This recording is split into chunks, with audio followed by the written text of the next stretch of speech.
일본 혼슈의 최북단 아오모리현 오미나토에 위치한 해군 경비부는 전쟁에 패망한 직후임에도 마치 전시를 방불케 할 만큼 여전히 분주했습니다. 강제징용됐던 조선인들에게 귀국 명령이 떨어졌기 때문인데요. 일본은 4,730톤급 우키시마 마루호를 준비하는 한편 동시에 아오모리현에 있는 모든 조선인들에게 귀국할 수 있는 처음이자 마지막 배편이라고 떠들며 되도록 많은 사람들을 서둘러 오미나토항으로 모았습니다. 일본 정부는 이렇게 모인 조선인 탑승자 수를 3,725명이라고 발표했으나 배에 탑승했던 수병들과 조선인 생존자들의 증언, 마을 사람들의 증언들, 그리고 아오모리현에 끌려왔던 강제징용자들의 수가 2만이 넘었다는 정황만 봐도 8,500명 탑승설이 더 신빙성이 있다고 보는 게 맞는 것 같습니다. 일본이 조선인들의 귀국을 서둘렀던 것은 다름이 아니라 미군 조사단이 아오모리현에 파견되기 전에 강제징용의 흔적, 즉 전쟁 범죄의 흔적을 없앴어야만 했기 때문이죠. 아니, 설령 다 없애지 못한다 할지라도 그냥 그렇게 하는 것이 퇴각 매뉴얼이었기 때문에 아무런 망설임 없이 그대로 행했던 것입니다. 다시 말하자면 처음부터 이 항해는 처음이자 마지막 귀국선이라고 속여 될수록 많은 조선인들을 모아 바다로 데리고 나가 한 번에 없애려고 계획됐던 죽음의 항해였던 것입니다. 오미나토항을 출발한 지 이틀째 되는 날인 8월 24일 오후 5시 무렵 안전항로를 따라 상당히 느린 속도로 느긋하게 진입하고 있던 모습과는 상반되게 갑판에 있던 조선인들을 서둘러 내부로 이동시키면서 한쪽에서는 수병들의 하선 준비로 분주히 움직이고 있었습니다. 그렇게 수병들이 하선하는 동안 모든 엔진을 끄고 20분 정도를 정지하고 있었던 배가 갑자기 원인 모를 엄청난 폭발과 함께 침몰하게 됩니다. 사건 발생 일주일 후 일본 정부는 선체는 고사하고 유골에 대한 인양 작업도 하지 않은 고작 일주일이 지난 시점에서 이 사건을 미군 기뢰에 의한 폭발이 원인인 사고라고 발표함과 동시에 애초부터 탑승자 명단 자체가 없었음에도 524명의 조선인 사망자 명단을 공개하는 신기한 능력을 보여주게 됩니다. 이러한 엄청난 상상력이 일본 애니메이션을 세계적으로 만든 원동력이었던 것일까요? 아니면 혹시 최초에 탑승하는 과정에서 적당히 524명의 신원만 미리 적어뒀던 것일까요? 미군 기뢰에 의한 폭침사고라는 정부 발표는 사건 직후 우키시마호의 함장이 전보를 통해 기뢰가 선창에 부딪혀 폭발했다고 보고했기 때문인데요. 그렇다면 기뢰에 의한 폭발이 아니었다는 증거들만 있다면 이 사건이 사전에 계획된 살인이라는 것을 간접적으로 말해주는 것은 아닐까요? 함장이라는 사람이 기뢰가 터진 것인지 내부에서 폭발한 것인지도 모르는 그냥 원숭이 같은 지능의 소유자라고 하지만 않는다면 말이죠.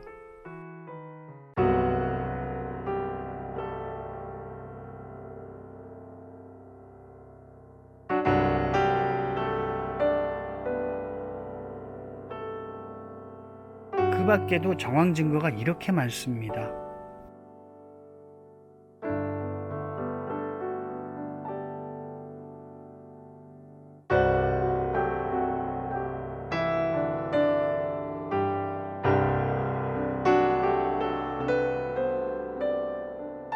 저는 이 정도면 우키시마호 폭침 사건이 일본 군부에 의한 살인 사건이라는 것에 대한 근거로 전혀 부족하지 않다고 생각하는데 여러분은 어떻게 생각하시는지요? 해안선을 따라 한참을 달리다 드디어 오늘의 목적지에 도착했습니다. 물결도 더없이 잔잔하고 이렇게 평온할 수가 있을까요? 하지만 지금 바라보는 저 앞에서 76년 전에 그 끔찍했던 사건이 있었던 것입니다. 저 멀리 공사장 쇠소리도 선명하게 들릴 정도로 고요한 이곳 마이주루만에서 8,000명도 넘는 사람이 탄 배가 사고를 당했고 7,000에 가까운 분들이 귀중한 목숨을 바다에 빠뜨리게 된 끔찍한 일이 벌어졌던 것입니다. 1962년 마이즈루 중학교에 부임해온 젊은 교사 노다 미키오 씨가 일본인 학생들과 제1교포 학생들의 사이가 나쁜 이유를 알아가는 과정에서 이 우키시마오 사건을 알게 됐다고 합니다. 그대로 모른 척할 수 없었던 그는 뜻을 같이 할 동료들을 모으게 되는데요. 그렇게 1978년에 마이즈루시의 교사들이 중심이 되어 이 순난의 배를 세우는 모임이 조직되었다고 합니다. 그들 중 미술교사로 재직 중이었던 카즈히코 요에이 씨가 이 동상을 제작했다고 해요.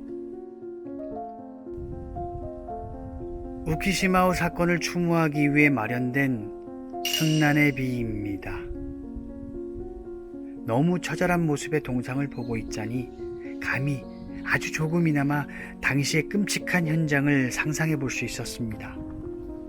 귀국한다는 희망에서 죽음의 절망으로 한순간에 떨어지는 공포의 현장. 어떻게든 살기 위해 발버둥 쳤을 그 현장이 이렇게 조용하고 평온한 것이었다는 것이 너무 잔인해 보였습니다. 왜 이런 죽음을 맞이해야만 했을까요? 저 앞에 보이는 뱀섬이라고 하는데 그 바로 앞에서 침몰한 것이라 합니다.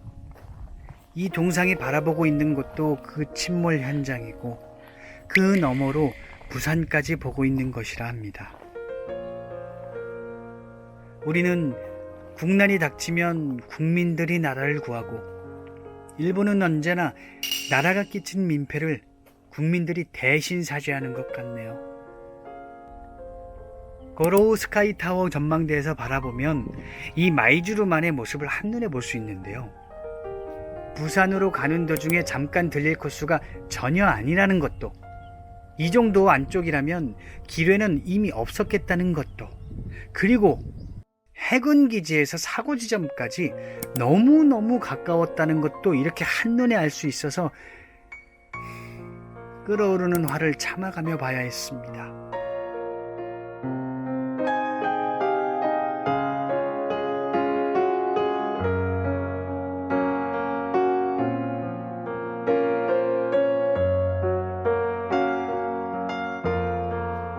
이곳에는 어쩔 수 없었던 것인지 승선인원, 사망인원, 그리고 이곳으로 들어온 이유가 정부가 발표한 내용대로 적혀 있네요.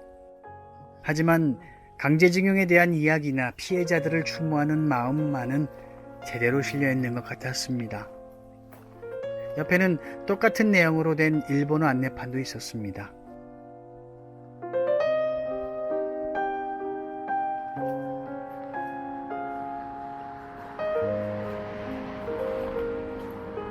이곳에는 추도가가 적혀 있었는데요.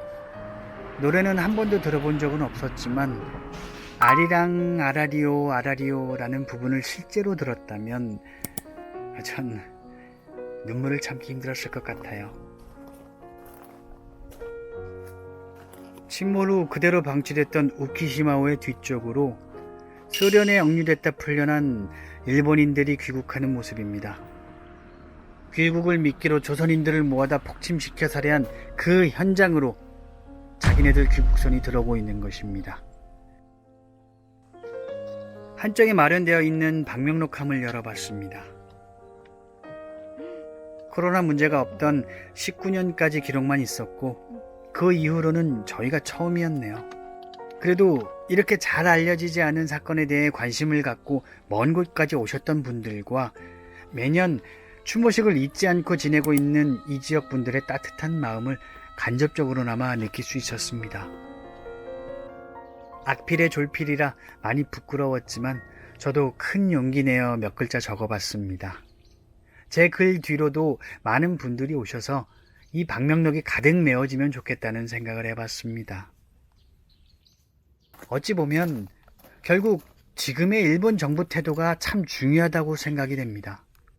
1000만 번을 양보해서 당시의 일본은 나라 전체가 비정상적인 상태였다고 감안해 준다면 지금의 일본은 그때보다는 덜 비정상적인 상태라고 할 수 있지 않을까요? 제발 일제가 벌인 모든 전쟁 범죄의 피해자분들께 성의 있는 반성의 태도를 보여주고 특히 처음부터 바닷속을 행선지로 했던 우키시마오 사건을 솔직하게 바라봤으면 하네요.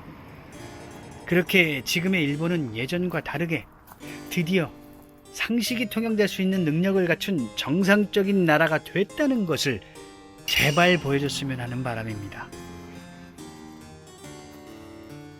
끝으로 매년 8월만이라도 좋으니 주위의 많은 분들에게도 이 사건에 대해 알리고 알려서 절대 잊어서는 안 될 역사로 기억되면 좋겠다는 생각을 해보며 오늘은 이만 인사드리겠습니다.